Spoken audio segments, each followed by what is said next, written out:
الحمد لله رب العالمين والصلاة والسلام على سيد الأنبياء والمرسلين وعلى آله الطيبين الطاهرين وعلى من تبعهم بإحسان إلى يوم الدين أما بعد. رمضان مبارک کا یہ تیسرا عشرہ چل رہا ہے. اس سے پہلے 2 عشرے اختتام پذیر ہو گئے ہیں. پہلے عشرے کے بارے میں اللہ کے نبی صلی اللہ علیہ وسلم نے فرمایا کہ وہ رحمت کا عشرہ ہے، اور دوسرے عشرے کے بارے میں فرمایا مغفرت کا عشرہ ہے. عشرہ عربی میں کہتے ہیں 10 دن کو، اور یہ جو آخری عشرہ چل رہا ہے اس کو فرمایا اتق من النار، دوزخ سے آزادی کا عشرہ ہے. حضرت امام غزالی رحمۃ اللہ تعالی علیہ نے روزے کے اسرار اور رموز بیان فرماتے ہوئے یہ تحریر کیا ہے کہ روزے کی بنیادی طور پر 3 قسمیں ہیں. حضرت والا نے فرمایا کہ ایک ہے عمومی روزہ، دوسرا خصوصی روزہ، تیسرا فرمایا نہایت خصوصی روزہ. گویا دوسرے لفظوں میں انسانوں کی بھی 3 قسمیں ہو گئی. انہیں ایک عوام کا روزہ ہے، دوسرا جو خواص ہیں، تیسرا خاص الخواص.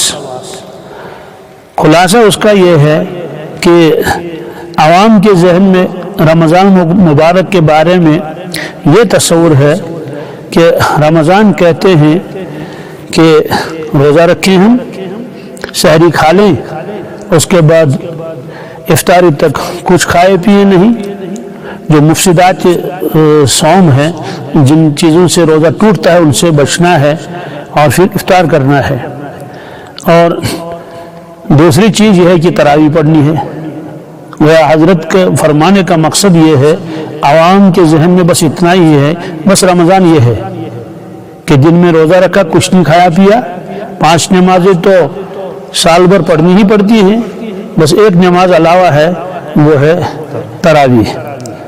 لیکن اگر غور کیا جائے کہ رمضان مبارک اتنا ہی نہیں ہے. رمضان مبارک کے بارے میں حضرت رسول اکرم صلی اللہ تعالی علیہ وسلم نے ارشاد فرمایا کہ اگر میری امت کو معلوم ہو جائے کہ رمضان کیا چیز ہے تو میری امت یہ تمنا کرے گی اور آرزو کرے گی اور دعا کرے گی، یا اللہ کہ رمضان صرف 1 مہینہ نہ رہے بلکہ پورا سال رمضان ہو جائے. لیکن کیا فرمایا؟ اگر میری امت کو معلوم ہو جائے. امت کو معلوم نہیں، ہم لوگوں کو معلوم نہیں، اس لیے ہمیں یہ چاہت نہیں ہے. ہمیں 1 مہینہ بھی باہری معلوم ہو جاتا ہے، انگلیوں پر گنتے رہتے ہیں کہ کب یہ دن ختم ہو جائیں اور یہ روزہ ختم ہو جائے، اور پھر جو ہے دن بھر کھاتے پیتے رہیں. تو معلوم ہے کہ رمضان یہ اللہ تعالیٰ کی خاص ایک رحمت اور خاص تحفہ امت کے لیے. رمضان شریف میں آسمان کے دروازے کھول دیے جاتے ہیں. یہ ارشاد فرمایا حضرت رسول اللہ صلی اللہ علیہ وسلم نے، اگر رمضان صرف اتنا ہی ہوتا کہ دن میں کچھ کھاؤ پیو مت اور مغرب کے بعد اور عشاء کے بعد تراویح پڑھ لو، تو ظاہر سی بات ہے آسمان کے دروازے کھولنے کی کیا ضرورت تھی. معلوم ہوا کہ رمضان جو ہے وہ اتنا ہی نہیں ہے، اور بھی کچھ ہے.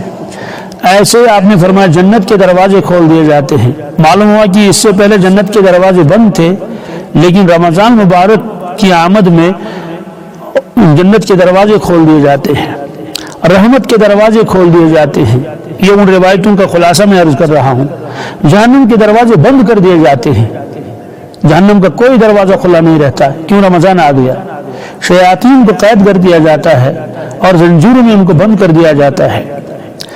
رمضان مبارک میں اللہ تبارک تعالی خاص توجہ فرماتے ہیں اس امت کی طرف، اور توبہ کرنے والوں کی توبہ قبول فرماتے ہیں، گناہوں کی مغفرت کر دی جاتی ہے. اور فرمایا کہ جنت میں ایک دروازہ ہے، جنت کے دروازوں میں سے ایک دروازہ اس کا ریان ہے. فرمایا اس میں صرف روزہ دار داخل ہوں گے. رمضان مبارک میں نوافل کا ثواب فرض کے برابر ہو جاتا ہے، اور ایک فرض کا ثواب 70 فرض کے برابر ہوتا ہے. رمضان مبارک کے شروع میں ہی ایک اعلان کرنے والا اعلان کرتا ہے، یا باغی الخیر اقبل یا باغی الشر اقصر، اے خیر کے طلب کرنے والے، اے نیکوکار آگے بڑھ، ہمت کر، اور اے برائی کرنے والے بس کر۔ اور ایک روایت میں ہے شروع سال سے ہی جنت کو سجایا جاتا ہے، کس کے لیے؟ رمضان مبارک کے لیے۔ تو اندازہ لگائیے کہ جنت تو وہ تو شاندار ہے ہی، لیکن اس میں مزید اس کو جو ہے وہ سجایا جاتا ہے، کیوں؟ رمضان آ رہا ہے، اور رمضان مبارک میں ہی اللہ تعالیٰ نے شب قدر کو رکھا ہے، اور شب قدر کے بارے میں اللہ تعالیٰ نے ایک مستقل صورت بھی نازل فرمائی، قرآن پاک میں ہے، اعوذ باللہ من الشیطان الرجیم، بسم اللہ الرحمن الرحیم، انا انزلناہ فی لیلۃ القدر۔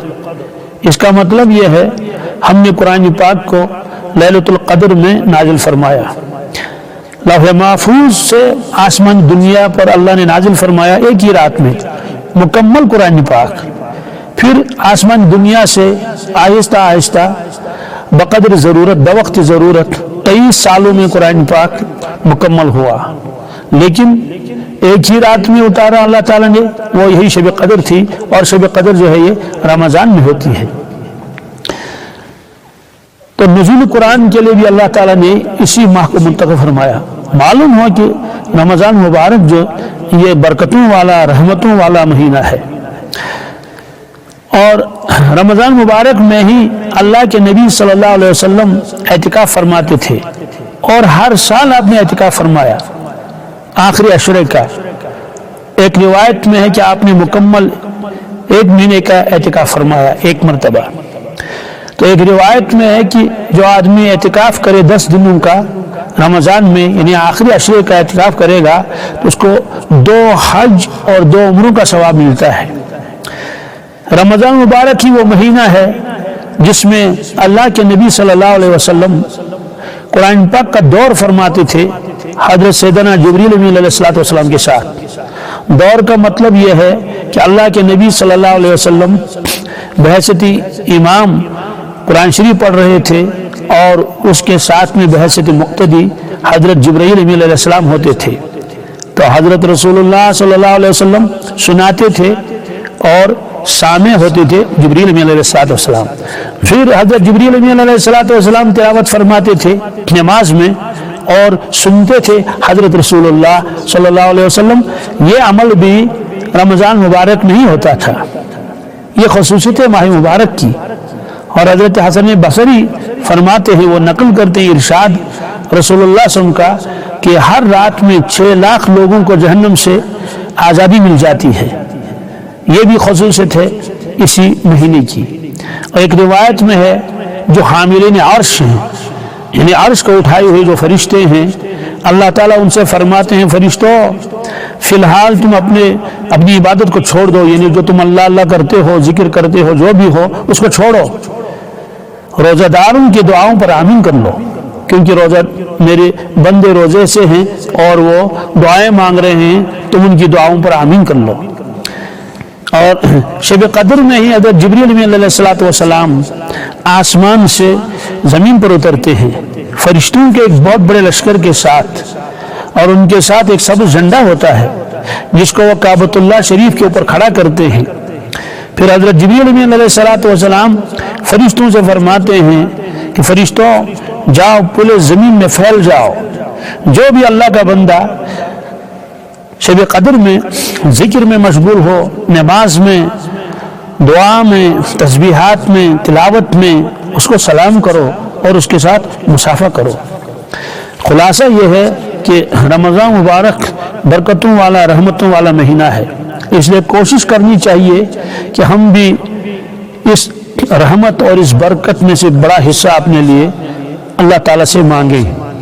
اور ایک بات سے ڈرنا بھی چاہیے کہ اللہ کے نبی صلی اللہ علیہ وسلم ایک مرتبہ مسجد نبوی میں تشریف لائے۔ مشہور روایت ہے، حضرت کعب بن عجرہ رضی اللہ تعالیٰ فرماتے ہیں کہ آپ نے لوگوں سے فرمایا احضر المنبر، ممبر کے قریب آ جاؤ۔ ہم لوگ ممبر کے قریب آ گئے۔ ممبر کہتے ہیں وہ سیڑھی جس پر خطبہ دیا جاتا ہے. ہم لوگ قریب آ گئے. اللہ کے نبی صلی اللہ علیہ وسلم نے جب اپنا پائے مبارک اس سیڑھی کے پہلے پائے پر رکھا تو آپ نے آمین فرمایا. دوسرے پر پائے مبارک رکھا تو آمین. تیسرے پر جب آپ نے پائے مبارک رکھا تو آمین فرمایا. اس کے بعد خطبہ ارشاد فرمایا. جب بیان ختم ہوا تو صحابہ کرام نے عرض کیا یا رسول اللہ صلی اللہ علیہ وسلم آج ہم نے آپ سے ایک ایسی بات سنی اس سے پہلے نہیں سنی. آج آپ نے 3 مرتبہ آمین فرمایا, اس کی کیا وجہ ہے؟ آپ صلی اللہ علیہ وسلم نے ارشاد فرمایا کہ لوگوں جبریل امین علیہ الصلوۃ والسلام اسی وقت تشریف لائے اور انہوں نے مجھ سے عرض کیا یا رسول اللہ صلی اللہ علیہ وسلم میں دعا مانگوں گا, آپ آمین فرما لیں, یہ اللہ تعالیٰ کی جانب سے آپ کو حکم ہے. تو جبریل امین علیہ السلام نے دعا مانگی. ممکن ہے اللہ کے نبی صلی اللہ علیہ وسلم آمین نہ فرماتے کیونکہ وہ دعا نہیں, وہ بد دعا تھی. لیکن جب اللہ کا حکم ہے کہ آپ کو آمین کرنی ہی پڑے گی تو جو پہلی دعا آپ نے مانگی جبریل امین علیہ السلام نے وہ رمضانی کے متعلق تھی. وہ دعا کیا تھی؟ وہ بد دعا تھی کہ یا اللہ تباہ ہو جائے وہ شخص اور برباد ہو جائے وہ شخص جس شخص نے رمضان کا مہینہ پایا اور اس کی مغفرت نہیں ہوئی. یعنی اس نے رمضان مبارک جیسے مبارک اور مقدس مہینے کی کوئی قدر نہیں کی اور اپنے اوقات کو ضائع کر لیا جس کی وجہ سے وہ مغفرت سے محروم ہوا. تو اس کے لیے بد دعا کر دی جبریل علیہ السلام نے اور آمین فرما دی حضرت رسول اللہ صلی اللہ علیہ وسلم نے. شارحین فرماتے ہیں غور کر لو کہ دعا مانگنے والا کون تھا؟ تمام فرشتوں کا سردار جبریل علیہ السلام. آمین کرنے والا کون تھا؟ تمام کائنات کا سردار حضرت رسول اکرم صلی اللہ علیہ وسلم. اور جگہ کون سی تھی؟ مسجد نبوی تھی, ریاض الجنہ تھا اور جو ہے وہ منبر شریف کی جگہ تھی. تو اس جگہ یہ دعا کر دی گئی. ایک مرتبہ ہم لوگ مسجد نبوی کے شہر میں تھے کسی کے انتظار میں. وہاں ایک بزرگوں کا ایک جو ہے ایک مجلس تھی, انہیں کہیں جانا تھا تو یہ عاجز بھی ان کے ساتھ تھا. اب ایک اور بزرگ کا انتظار تھا. اتنے میں ایک بزرگ نے فرمایا کہ بھائی پورے عالم میں جو حالات خراب ہو گئے ہیں اور فلان جگہ سیلاب آ گیا ہے, فلان جگہ طوفان آ گیا ہے, فلان جگہ بونچال آ گیا ہے, فلان جگہ یہ ہوا اور وہ ہوا. تو اس میں ایک بزرگ نے فرمایا کہا کہ اس کی وجہ یہ ہے کہ رمضان مبارک کی بے قدری ہوئی اور اس کی سزا لگ گئی اور جبریل علیہ السلام کی بد دعا لگ گئی. پھر ایک بزرگ نے فرمایا کہنے لگے میرا تجربہ ہے جب رمضان ختم ہو جاتا ہے تو اللہ تعالیٰ حفاظت فرمائے امت کے اوپر حالات آتے ہیں. اس کی وجہ یہی ہے کہ جب رمضان کی بے قدری ہوتی ہے تو پھر اللہ تبارک تعالیٰ آسمان سے طوفان بھیجتے ہیں, پریشانیاں ہوتی ہیں. بہت سارے مسلمان جو ہوٹل کھلا رکھتے ہیں بس اتنا کر لیتے ہیں کہ وہ اب دروازے کے اوپر ایک پرانا سا ٹاٹ یا کمبل لٹکا کے رکھتے ہیں تاکہ جو ہے وہ اندر جو کھانے والے ہیں روزہ خور وہ خوب آرام سے کھا لیں. اور اگر ان سے کہا جاتا ہے کہ بھائی آپ نے ہوٹل کیوں کھلا رکھا ہے تو وہ کہتے ہیں کہ بھائی میرا تو روزگار یہی ہے. بزرگوں نے فرمایا کہ جو لوگ مزدوری کرتے ہیں وہ لوگ بھی 11 مہینے کما لیں لیکن رمضان کو وہ مزدوری چھوڑ دیں. کیوں؟ اس لیے کہ ان کا روزے پر اثر پڑے گا. یہ مہینہ عبادت کا مہینہ ہے, یہ عبادت کمانے کا مہینہ ہے, یہ مہینہ جو ہے وہ کچھ وصول کرنے کا مہینہ ہے. ہمارے بزرگوں نے اس رمضان کو وصول کر لیا. اعتکاف میں بیٹھتے تھے, قرآن پاک ختم کرتے تھے, کئی ختم کرتے تھے, تسبیحات پڑھتے تھے.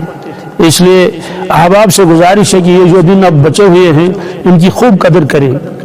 جو حضرات اعتکاف میں بیٹھے ہوئے ہیں وہ صلاۃ التسبیح روزانہ پڑھ لیں اور باقی نوافل کا بھی اہتمام فرمائیں. تہجد ہے, چاشت ہے, اشراق ہے, اوابین ہے اور زیادہ سے زیادہ تلاوت کر لیں, درود پاک پڑھ لیں, امت کے لیے دعائیں مانگیں, صلاۃ الحاجات پڑھ لیں. کوئی وقت ضائع نہیں ہونا چاہیے. اور اگر کوئی اعتکاف میں نہیں ہے پھر بھی اس کو چاہیے کہ وہ جو وقت اس کے پاس بچا ہوا ہے اس کی قدر کرے. جو لوگ دن بھر کام میں مشغول رہتے ہیں وہ بھی کچھ وقت نکال کے تلاوت کر لیں. کم از کم ایک ختم قرآن ہر مسلمان کو کرنا چاہیے رمضان مبارک میں. اسی طرح سے تسبیحات وغیرہ. رمضان مبارک کے اثرات پورے سال کے اوپر حاوی ہوتے ہیں. جیسا رمضان گزرے گا ویسے پورا سال گزر جائے گا. تو اب چند دن رہ گئے ہیں. اللہ تبارک تعالی ہمیں توفیق عطا فرمائے کہ ہم ان دنوں کی قدر کریں، اور جو کوتاہی ہوئی ہے ہم سے، جو 2 عشرے گزر گئے ہیں، اس کے لیے ہم اللہ تعالیٰ سے معافی مانگے اور توبہ استغفار کریں.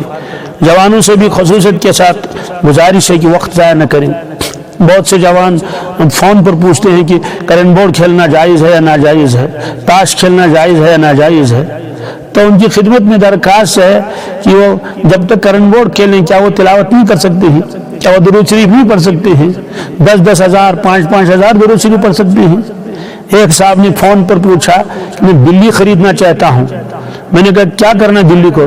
کہتے ہیں بیٹھے رہتے ہیں گھر میں، کیونکہ آج جو ہے وہ دفتر بھی نہیں جا سکتے ہیں اور لاک ڈاؤن ہے، اس لیے میں نے سوچا کہ ایک بلی خریدوں اور دن بھر اس کو کھیلتا رہوں. نعوذ باللہ من ذالک. کیا مسلمان کے اب کوئی کام ہی نہیں رہا بس وہ بلی خریدے اور اسی کے ساتھ جو ہے وہ دن بھر تک کھیلتا رہے بلی کے ساتھ؟ ہمیں آخرت کی فکر ہونی چاہیے. صرف دنیا ہی نہیں ہے، آخرت بھی ہے. آگے منزلیں بہت ساری ہیں. قبر کی منزل ہے، میدان محشر کی منزل ہے، پل صراط کا معاملہ ہے، جنت و جہنم کا معاملہ ہے، اعمال کی پیشی ہوگی. جو زندگی ہم نے گزاری ہے وہ سب ہمارے آنکھوں کے سامنے آئے گی. اور قرآن پاک میں بار بار اللہ تعالیٰ نے فرمایا کہ تم اپنی زندگی کو دیکھو گے، اپنے اعمال کو دیکھو گے. اس وقت آدمی پچھتائے گا اور اللہ سے درخواست کرے گا مجھے واپس دنیا میں بھیج دیجئے لعلی اعمل صالحا، تاکہ میں نیک اعمال کر لوں. تو اس سے کہا جائے گا کلا ہرگز نہیں، تمہاری یہ درخواست قبول نہیں ہوگی، رد کر دی جائے گی.